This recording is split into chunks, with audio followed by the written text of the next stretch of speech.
So my grandmother was a knitter primarily, a sewer if needs be, and an incredible darner. She could make a hole disappear. It was actually quite magical the way she could do it. You'd never know that it was there before. She was always, you know, darning or sewing when I was younger, or knitting, and you just kind of grew up with it and expect it to be part of everybody's life. And then you discover that you can sew a button on is fascinating to your friends. I always have, you know, friends who come in, call by for a cup of coffee and happen to have a blouse that needs a button, you know, so that's something I grew up with and that's intrinsic to me, but obviously it's not to everybody. I was kind of just a hobby for years, but in a practical kind of way, like, you know, you'd knit something or you'd make something. And then I was let go from my job. I worked for a construction company in the middle of the recession, obviously. And I was kind of like, what am I going to do with myself? And I'd never really looked at the artistic side of things before, so I decided to do the creative textiles course in Cloister But they obviously work from more of an artistic point of view than I had been used to before, and so it became all flat work. This was for the year of the gathering. The network had an exhibition called Gathered Round, and I love the Matryoshka dolls and just the idea of them all being gathered, and I just decided, why couldn't they all be out of, you know, the set that they come in and having a natter. And I like to work with text, so this is my mother's writing. So I gave her some tracing paper and I drew the circles and I asked her to write gather round over and over and over again and make her writing smaller as the circle decreased. And then I put the tracing paper on top of fabric and I hand stitched all this underneath.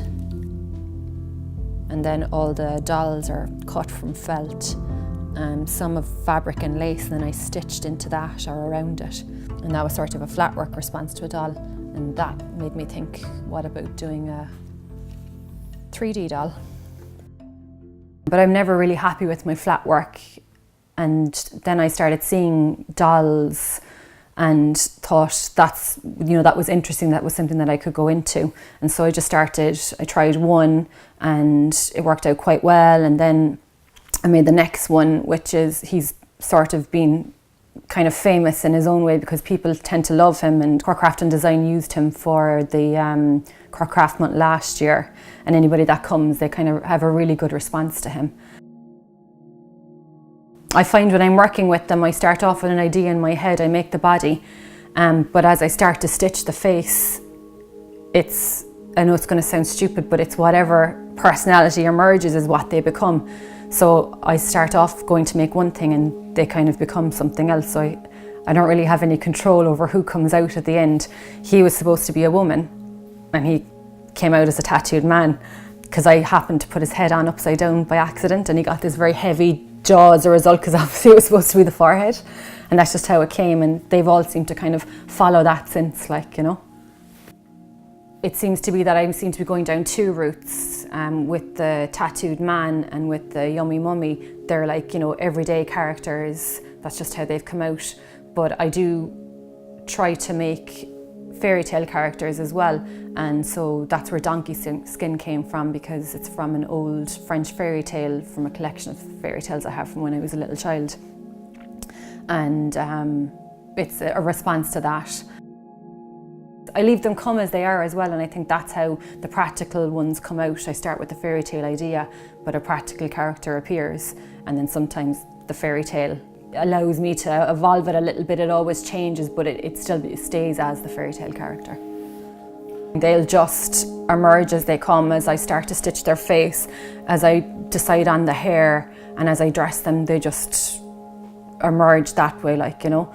The one that I'm working on at the moment is in limbo a little bit, because I started off making a character from a fairy tale who was a man, but the face came out as a girl, and then the hair went in and she kind of became a ballerina, but now she's gotten a bit lost to me now again, so that's why she's sitting on a shelf waiting to kind of come through.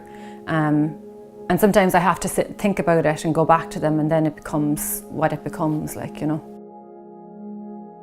Cork Textiles network, I was introduced to them when I was in Closhas Díafán Nefa doing the Creative Textiles course, and a member came in and talked to us, and it just seemed like the natural next step, because you were moving from a textiles course into the big bad world. And it's good to have a link to other artists, because when you do work as any artist, I suppose, it's quite a kind of solitary pursuit, and it's good to have a connection to other artists that are working. You can be inspired by what they do, and it's great for kind of skill sharing as well, because you might have an interest in felt or embroidery or something else, and there's always another member who can give you some guidance. We do skill sharing all the time, and you can join anything that takes your fancy. But I think even just seeing other members work and being open to what they do, it can inform your work and kind of expand it a little bit, whether you realise it or not. Well, what I find with my work is I tend to obsess about certain things, like I want to make a doll and I'll make lots of dolls, or I want to make a quilt, and so I'll do a lot of patchworking, and then I sort of get fed up of that and I move away, and you always come back. But I think at the moment what's interesting, or what I found that I like, is 3D work, where it's not quite flat, where it has a dimension to it.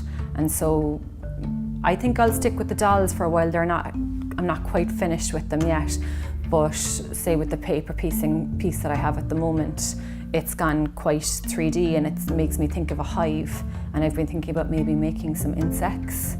So I suppose doll-like in a way, but just moving on a little bit into something different.